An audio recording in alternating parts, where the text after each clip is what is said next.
Okay students, आगे continue करते हैं। स्टार्ट करते हैं आज का लेक्चर। अभी तक जितना मैंने करवाया है, ठीक है, अभी तक जो मैंने समझाया है उसे हम बोलते हैं ratios. Case A B C D E F, F तक जो केसेस होते हैं वो मैंने आपको समझाए अभी तक। अब उसके बाद नॉर्मली सम्स में जर्नल एंट्रीज जो होती हैं वो होती हैं गुडविल की। ठीक है, गुडविल की कैलकुलेशन होती है, प्रीमियम फॉर गुडविल की कैलकुलेशन हमें करनी पड़ती है।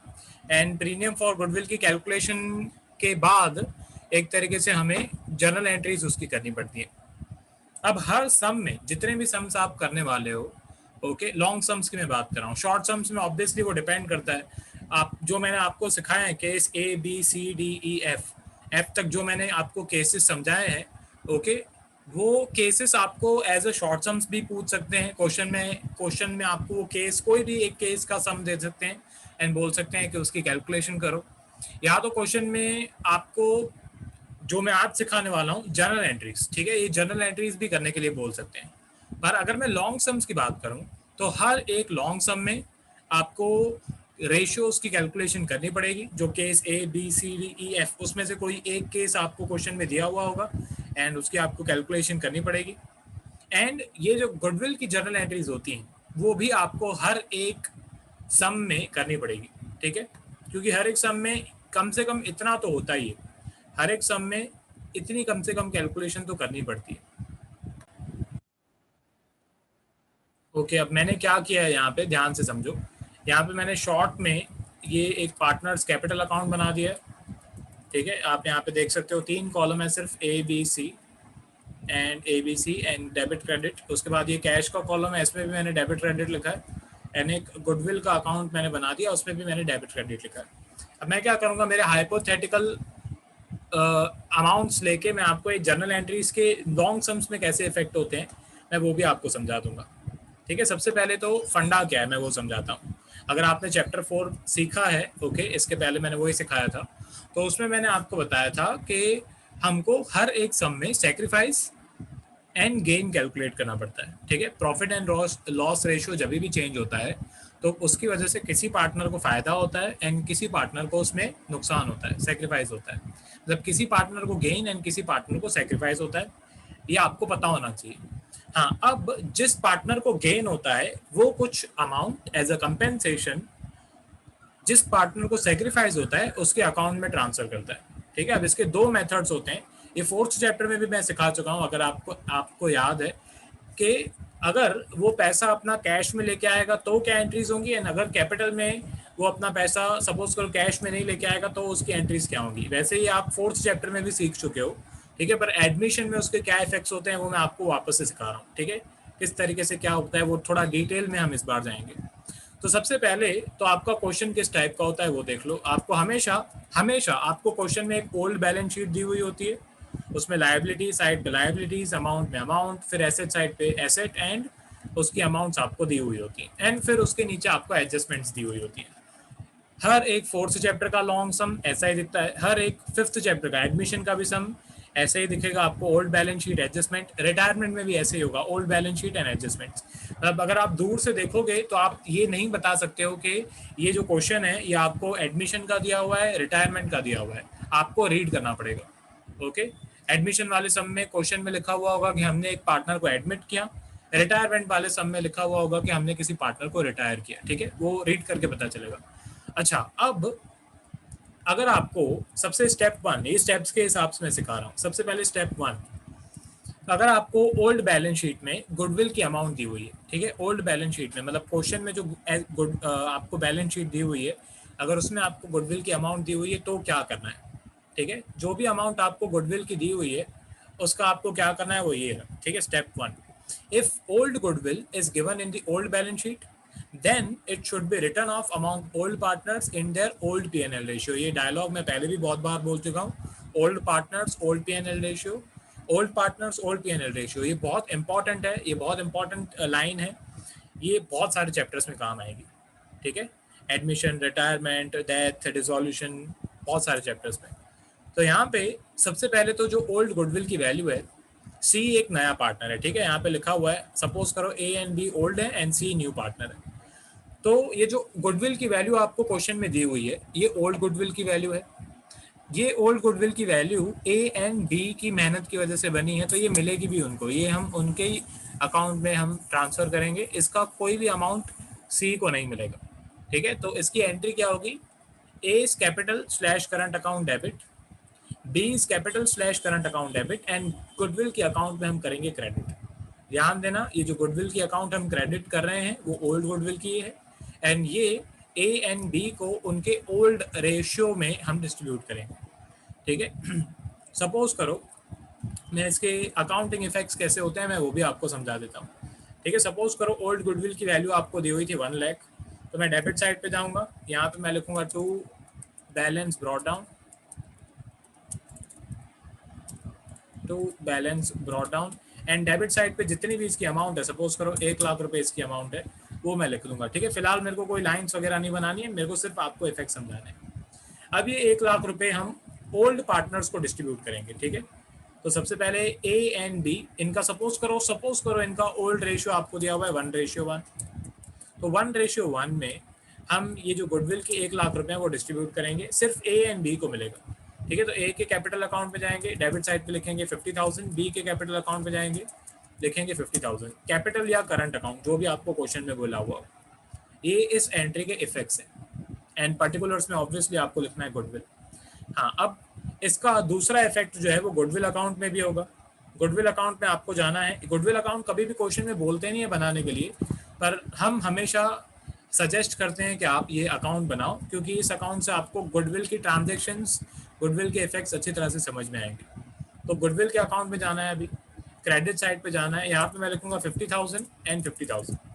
ठीक है, ये 50,000 में मैं यहाँ पे लिखूंगा by as capital account, and यहाँ पे मैं लिखूंगा बाय सीज कैपिटल अकाउंट। ठीक है, मैं ये सिर्फ रफ में आपको समझा रहा हूँ, ये अभी बनाना भी नहीं है। ठीक है, ये सिर्फ आपके समझने के लिए, बनाना भी नहीं है अभी, फिलहाल बनाने की भी कोई ज़रूरत नहीं है। फिलहाल सिर्फ एंट्री समझो एंड उसके इफेक्ट समझो। इफेक्ट्स फिलहाल मैं अभी आपको नहीं बोलूँगा, क्योंकि हम वैसे भी हज़ारों बार लॉन्ग सम्स में करने ही वाले हैं। तो ये फर्स्ट एंट्री, फर्स्ट स्टेप, हमेशा आपको ओल्ड गुडविल की वैल्यू ओल्ड पार्टनर्स में डिस्ट्रीब्यूट कर देनी है। Old goodwill, old partners, old P&L ratio.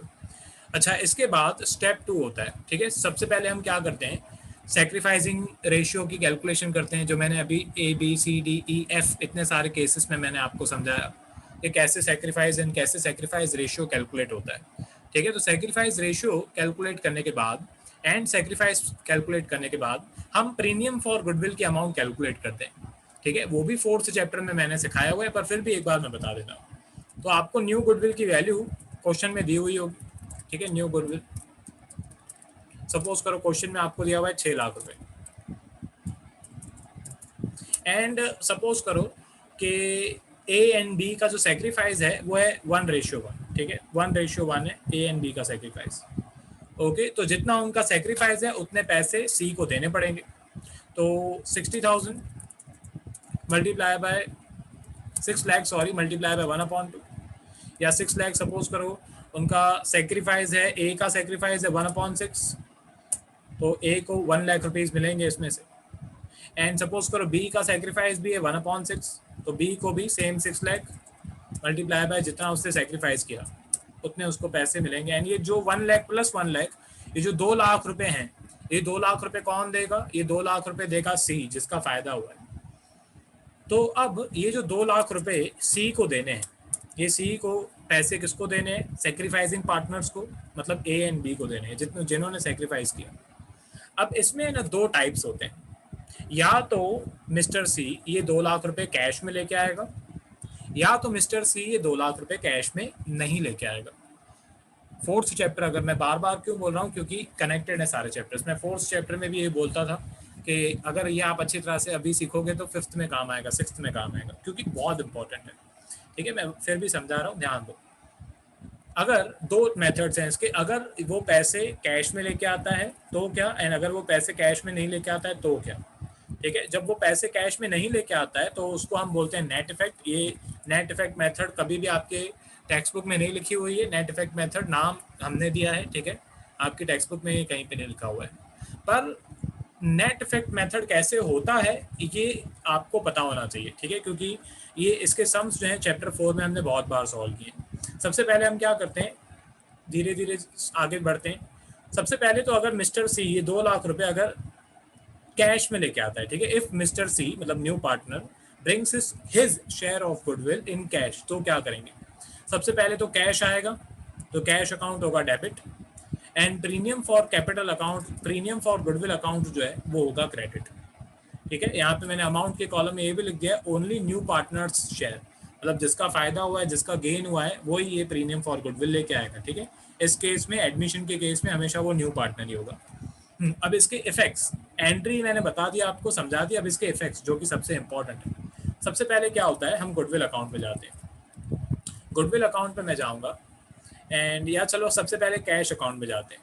ठीक है, सपोज करो ये 2 लाख रुपए हैं, तो कैश अकाउंट में मैं यहाँ पे डेबिट साइड पे लिखूंगा 2 लाख। ठीक है, एंड यहाँ पे मैं लिखूंगा 2 प्रीमियम फॉर गुडविल। ठीक है, शॉर्ट फॉर्म में लिख देता हूँ प्रीमियम फॉर गुडविल। एंड फिर मैं गुडविल अकाउंट पे जाऊंगा, क्रेडिट साइड पे जाऊंगा, कैश में होगा डेबिट, गुडविल में होगा क्रेडिट। यहाँ पे मैं लिखूंगा 1 लाख एंड यहाँ पे मैं लिखूंगा बाय कैश। ठीक है, ये इसके अकाउंट्स में कैसे इफेक्ट होंगे वो भी मैंने बता दिया। इसके बाद होता क्या है, इसके बाद स्टेप 3 होता है। ठीक है, मैं स्टेप्स भी, स्टोरी भी आपको याद कराते जाऊंगा। ठीक है, जैसे मैंने गुडविल में आपको स्टोरी से फॉर्मुला स्टेप्स याद कराए थे, वैसे इसकी भी स्टोरी है। सबसे पहले ओल्ड गुडविल को डिस्ट्रीब्यूट करते हैं। ठीक है, उसके बाद न्यू पार्टनर अपना पैसा या तो कैश में लेके आता है या तो कैश में नहीं लेके आता है। अगर वो कैश में लेके आता है तो कैश आएगा, तो प्रीमियम फॉर गुडविल अकाउंट में हम लोग क्रेडिट करेंगे।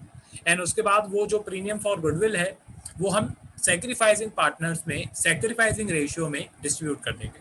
मतलब ये 2 लाख रुपए में से, ध्यान दो, ये 2 लाख रुपए हैं, इसमें से 1 लाख रुपए ए को मिलने वाला है एंड 1 लाख रुपए बी को मिलने वाला है। उसकी एंट्री कैसे होती है वो यहाँ पे लिखा हुआ है। ठीक है, तो सबसे पहले प्रीमियम फॉर गुडविल जो क्रेडिट किया था इसके पहले वाली एंट्री में, वो डेबिट करेंगे। Premium for goodwill account debit हो जाएगा 2 लाख रुपीस।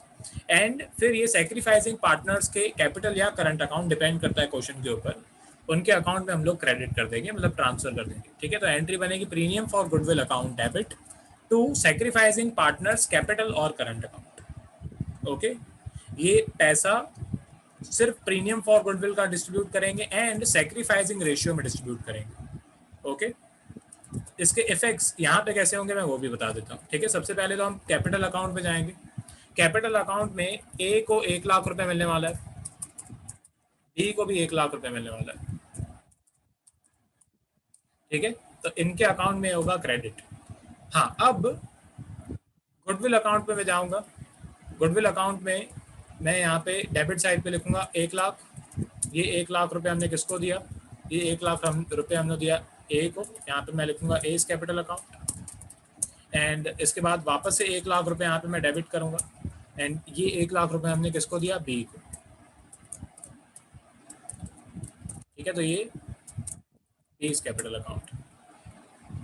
गुडविल में, गुडविल अकाउंट में इससे ज़्यादा एंट्रीज कभी नहीं आती है। ठीक है, ये सिर्फ एंट्रीज आएंगी गुडविल अकाउंट में, इससे ज़्यादा एंट्रीज कभी नहीं आएंगी। गुडविल अकाउंट का कभी भी कोई भी बैलेंस सीएफ नहीं होता है। गुडविल का हमेशा डेबिट का एंड क्रेडिट का टोटल इक्वल होता है। कभी भी गुडविल में कोई बैलेंस अगर निकल रहा है, ओके, भगवान की दया से, तो आपकी कोई मिस्टेक है। ओके, चेक करना, कभी भी गुडविल का कोई बैलेंस नहीं निकलना चाहिए। अब इसके बाद आगे बढ़ते हैं। इसका इफेक्ट मैंने आपको गुडविल अकाउंट में भी मैंने बता दिया, 1 लाख रुपए यहाँ पे होगा डेबिट एंड पार्टनर्स के कैपिटल अकाउंट में मैं ट्रांसफर कर दूंगा 1 लाख रुपए। ठीक है, simple basic.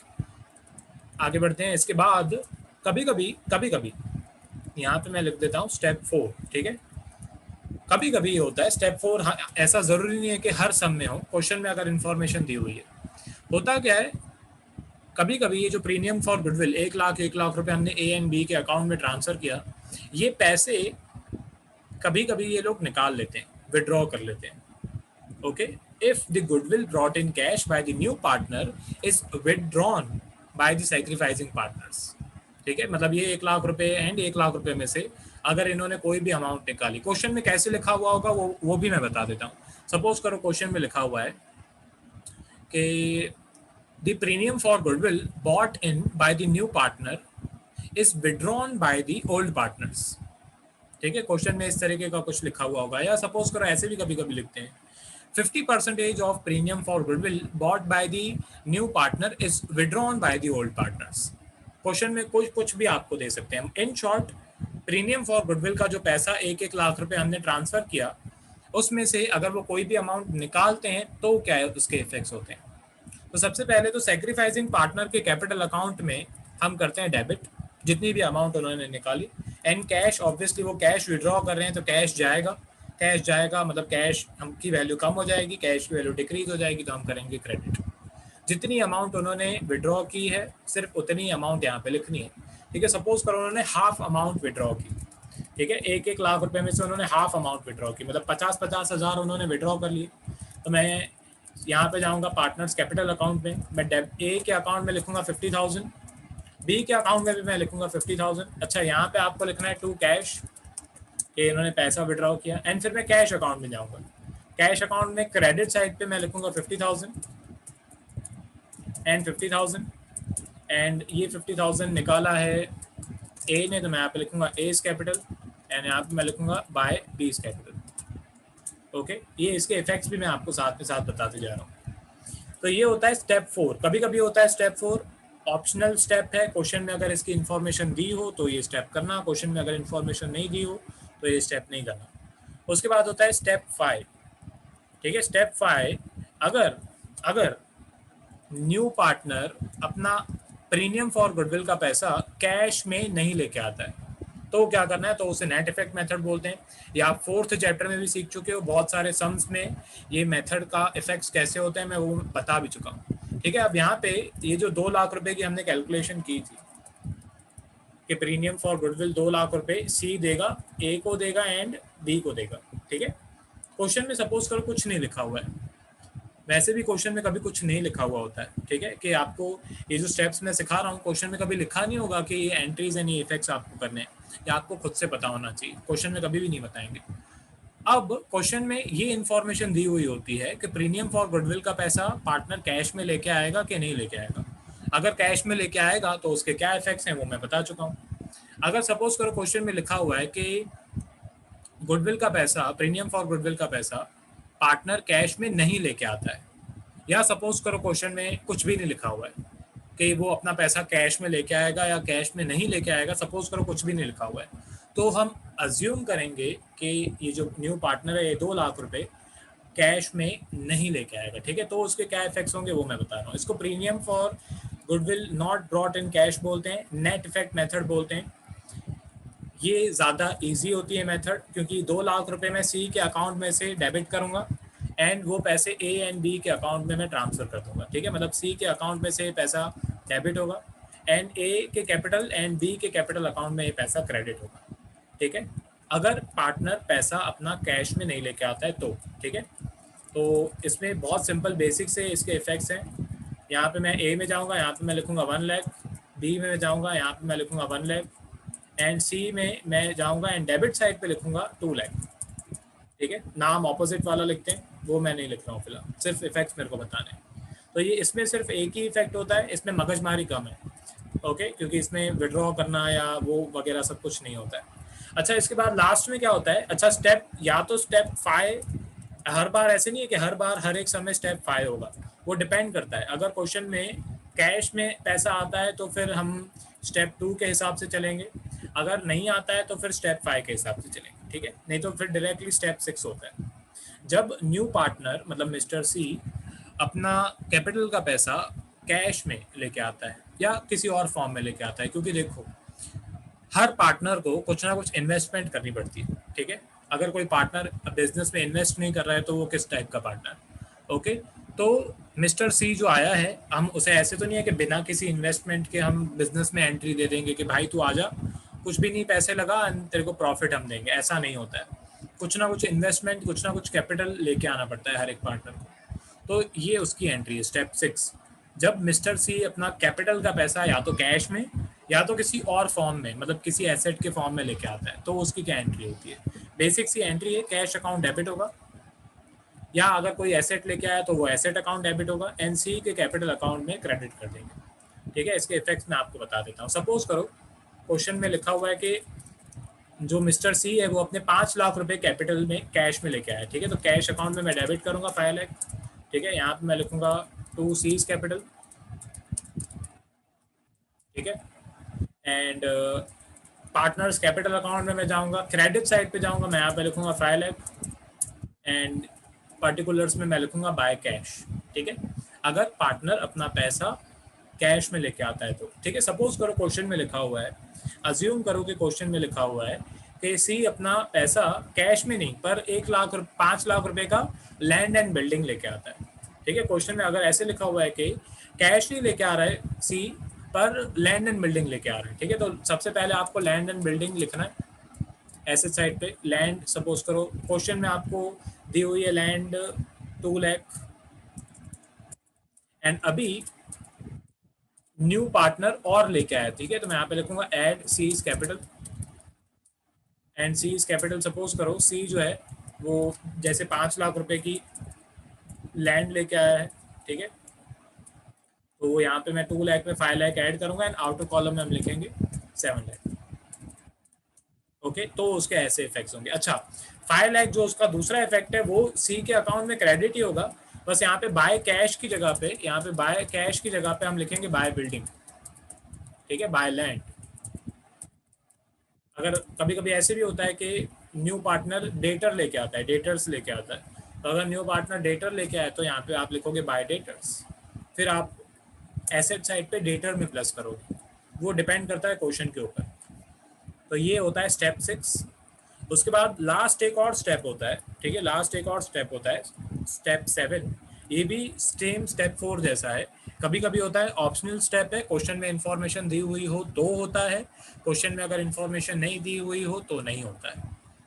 This step will only be done when there is negative sacrifice of any old partner.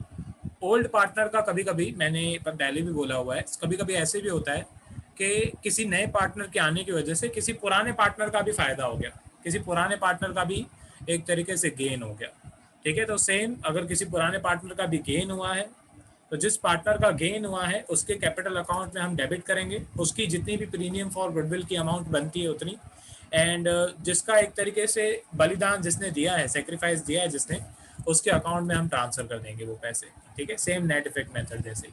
तो ये कभी कभी होता है क्वेश्चन में अगर इन्फॉर्मेशन दी हो तो करना, नहीं तो नहीं करना। ये स्टेप 7 स्टेप्स मैंने आपको बता दिया। मैं क्या करता हूँ, एक बार स्क्रॉल कर देता हूँ, ये बहुत इंपॉर्टेंट है, ठीक है। जर्नल एंट्री सारी लिखते जाना, ठीक है। ओल्ड गुडविल हमेशा old partners and old P&L ratio में डिस्ट्रीब्यूट होगा। फिर स्टेप 2 में मिस्टर सी अपने गुडविल की पैसा लेके आएगा, गुडविल का पैसा कैश में लेके आएगा अगर। फिर स्टेप 3 में वो पैसा डिस्ट्रीब्यूट होगा among sacrificing partners in their sacrificing ratio. ये बहुत इंपॉर्टेंट है, बहुत सारे स्टूडेंट्स ओल्ड रेशियो में डिस्ट्रीब्यूट कर देते हैं, ठीक है। ऐसे नहीं करना होता है, जितना उन्होंने सैक्रिफाइस किया है उस हिसाब से हम पैसे देंगे, उसकी एंट्री। उसके बाद स्टेप 4 में अगर वो पैसा अपना कैश में विड्रॉ करे तो पॉज करके लिखते रहना। स्टेप 5 नेट इफेक्ट, ये भी ऑप्शनल है, क्वेश्चन में अगर कोई इन्फॉर्मेशन नहीं दी हुई है कि पार्टनर कैश में लेके आ रहा है पैसा कि नहीं तो ये करते हैं। उसके बाद स्टेप 6 कैपिटल का पैसा जब लेके आता है न्यू पार्टनर, एंड उसके बाद स्टेप 7 जब नेगेटिव सेक्रीफाइस होता है किसी पार्टनर का। उसके और भी कुछ रूल्स वगैरह हैं जो मेरे को बताने हैं आपको। ये स्टेप 1 उसमें ओल्ड गुडविल राइट ऑफ करते हैं, ठीक है। स्टेप 2 कैश मेथड होती है, उसके 2, 3, 4 स्टेप्स होते हैं, ठीक है। मतलब जो 2, 3 एंड 4 स्टेप मैंने आपको बताया वो तब होते हैं जब पार्टनर अपना पैसा, प्रीमियम फॉर गुडविल का पैसा कैश में लेके आता है, ठीक है। उसके बाद 5th स्टेप तभी होता है, नॉन कैश मेथड इसको बोलते हैं, जब पार्टनर अपना पैसा, प्रीमियम फॉर गुडविल का पैसा कैश में नहीं लेके आता है, तभी ये स्टेप तभी होता है सिर्फ, ठीक है। उसके बाद स्टेप 6 सी के कैपिटल के लिए होता है, जब पार्टनर, न्यू पार्टनर अपना सी का जो अपना कैपिटल है वो लेके आता है, या तो कैश में या तो किसी एसेट के फॉर्म में। एंड स्टेप 7 हम तभी करते हैं जब नेगेटिव सेक्रीफाइस होता है। इसमें ध्यान दो, इसमें ये जो स्टेप 4 है एंड इसमें ये जो स्टेप 7 है वो ऑप्शनल है, हर एक सब में नहीं होता है, किसी किसी सब में होता है, किसी किसी सब में नहीं होता है, क्वेश्चन पे डिपेंड करता है। अच्छा, फिफ्थ मेथड जो है net effect method, non cash method जिसे बोलते हैं, ये तभी होती है जब क्वेश्चन में या तो लिखा हुआ है डायरेक्टली कि new partner will not bring his premium for goodwill in cash, और या तो सपोज करो क्वेश्चन में यहाँ पे लिखा हुआ है कि न्यू पार्टनर के बारे में कुछ नहीं बताया हुआ है, ठीक है। मतलब या तो क्वेश्चन में लिखा हुआ होगा कि वो अपना पैसा कैश में नहीं लेके आएगा, या तो क्वेश्चन में कुछ भी नहीं लिखा हुआ होगा, ठीक है। मतलब बताया नहीं होगा कि कैश में आएगा कि कैश में नहीं आएगा, तो हम ऐसा अज्यूम करेंगे कि कैश में नहीं आएगा। इसके बाद है इम्पोर्टेंट फॉर स्टेप 1। ये सारी इंफॉर्मेशन जो इम्पोर्टेंस है वो सब मैंने यहाँ पे लिखी हुई है। Different names of old goodwill, ठीक है। ओल्ड गुडविल के अलग अलग नाम्स होते हैं। जैसे सबसे पहले तो ओल्ड गुडविल क्वेश्चन में दिया हुआ होगा लॉन्ग सम में। ओल्ड गुडविल की वैल्यू जो है वो आपको क्वेश्चन में बैलेंस शीट में दी हुई होगी। तो लॉन्ग सम में हमेशा ओल्ड गुडविल को पहचानना बहुत ईजी है। ओल्ड गुडविल की वैल्यू हमेशा ओल्ड बैलेंस शीट में दी हुई होती है। अगर मैं शॉर्ट सम्स की बात करूं, क्योंकि शॉर्ट सम्स भी पूछते हैं, उसमें आपको बोलते हैं कि give journal entries for premium for goodwill, ठीक है। तो उसमें आप कैसे पहचानोगे कि ओल्ड गुडविल की वैल्यू कौन सी है? तो क्वेश्चन में लिखा हुआ होगा goodwill is shown at the books, या ऐसे लिखा हुआ होगा goodwill is disclosed in the books, या लिखा हुआ होगा goodwill appears in the books, या फर्स्ट या सेकंड या थर्ड, जिस भी तरीके से लिखा हुआ हो, ओके। क्वेश्चन में अगर लिखा हुआ है कि गुडविल की बुक्स में वैल्यू इतनी थी, मतलब वो ओल्ड गुडविल है, ठीक है। Goodwill is shown in the books, या डिस्क्लोज्ड इन द बुक्स, या अपीयर्स इन द बुक्स। अगर बुक्स में गुडविल की वैल्यू पहले से ही है, मतलब वो ओल्ड गुडविल है। हाँ, इसके बाद आगे बढ़ते हैं। स्टेप 2, 3, 4, 5, इसके लिए इंपॉर्टेंट पॉइंट्स यहाँ पे कुछ लिखे हुए हैं। तो वैल्यू ऑफ गुडविल जो है न्यू गुडविल की वैल्यू, क्योंकि प्रीमियम फॉर गुडविल की जो भी कैलकुलेशन होती है वो न्यू गुडविल के बेसिस पे होती है। इसकी ये फॉर्मूला होती है ये 4th चैप्टर में मैं लिखा चुका हूँ, यहाँ पे भी मैं बता देता हूँ। Premium for goodwill equals to new goodwill multiply by gain, ठीक है। ये प्रीमियम फॉर गुडविल की वैल्यू है। ये प्रीमियम फॉर गुडविल की जो अमाउंट है ये हमेशा न्यू गुडविल के बेसिस पे निकलती है, ठीक है। न्यू गुडविल की वैल्यू क्वेश्चन में दी हुई होगी, या तो आपको फाइंड करनी पड़ेगी, ओके, एंड फिर उसके बेसिस पे आपको गेन कैलकुलेट करना है। तो क्वेश्चन में कुछ इस तरीके से दिया हुआ होगा, ठीक है। सबसे पहले अगर लॉन्ग सम की मैं बात करूं, तो जो गुडविल की वैल्यू आपको बैलेंस शीट में दी हुई है वो ओल्ड गुडविल है, एंड जो गुडविल की वैल्यू आपको एडजस्टमेंट्स में दी हुई है वो आपकी ओल्ड गुडविल की वैल्यू है, ठीक है। फर्स्ट पॉइंट ये। अगर आप नॉर्मल शॉर्ट सम्स की बात करो तो क्वेश्चन में इस तरीके से लिखा हुआ होगा गुडविल इज डिटरमाइंड एट, या गुडविल इज वैल्यूड एट, या गुडविल इज कैलकुलेटेड एट, या partners have decided to value the goodwill at. मतलब इस टाइप के अगर स्टेटमेंट्स लिखे हुए हैं, सपोज करो goodwill is determined at 6 lakh, या goodwill is valued at 6 lakh, या goodwill is calculated at 6 lakh, या partners have decided to value the goodwill at 6 lakh, या value of new goodwill is 6 lakh. कुछ भी क्वेश्चन में इस तरीके का अगर लिखा हुआ है तो वो आपको न्यू गुडविल की वैल्यू दी हुई है। अलग अलग नाम है, अलग अलग तरीके से वो क्वेश्चंस आपको दे सकते हैं, ठीक है। तो ये कुछ इंपॉर्टेंट स्टेप्स थे। इसके बाद तो मेरे को डायरेक्टली अभी सम्स जो हैं वो स्टार्ट करवाने हैं। मैं एक बार वापस से स्क्रॉल कर देता हूँ। एडमिशन ऑफ अ पार्टनर, ये जर्नल एंट्रीज लिखना, मेरी साइड में जो मैंने पार्टनर्स कैपिटल वगैरह बनाया वो नहीं लिखना, ठीक है। वो सिर्फ आपके समझने के लिए था। ये सब रूल्स वाले पेजेस में जाने देना, ठीक है। Step 1 old goodwill, step 2 new partner अपना कैश में लेके आया पैसा, ठीक है। स्टेप 3 गुडविल हमने एक तरीके से डिस्ट्रीब्यूट कर दिया premium for goodwill. Step 4 partners अपना पैसा विड्रॉ करके लेके गए, ठीक है। स्टेप 5 अगर न्यू पार्टनर अपना पैसा कैश का प्रीमियम फॉर गुडविल का कैश में नहीं लेके आया। स्टेप 6 न्यू पार्टनर अपना कैश का एक तरीके कैपिटल का जो पैसा है वो लेके आया कैश में या एसेट के फॉर्म में। स्टेप 7 अगर किसी और पार्टनर का भी फायदा हुआ है, गेन हुआ है, ठीक है। उसके बाद ये कुछ इंपॉर्टेंट पॉइंट्स हैं जो आपको लिखनी चाहिए। पॉज कर करके लिख लेना सब कुछ, बहुत काम आएगा।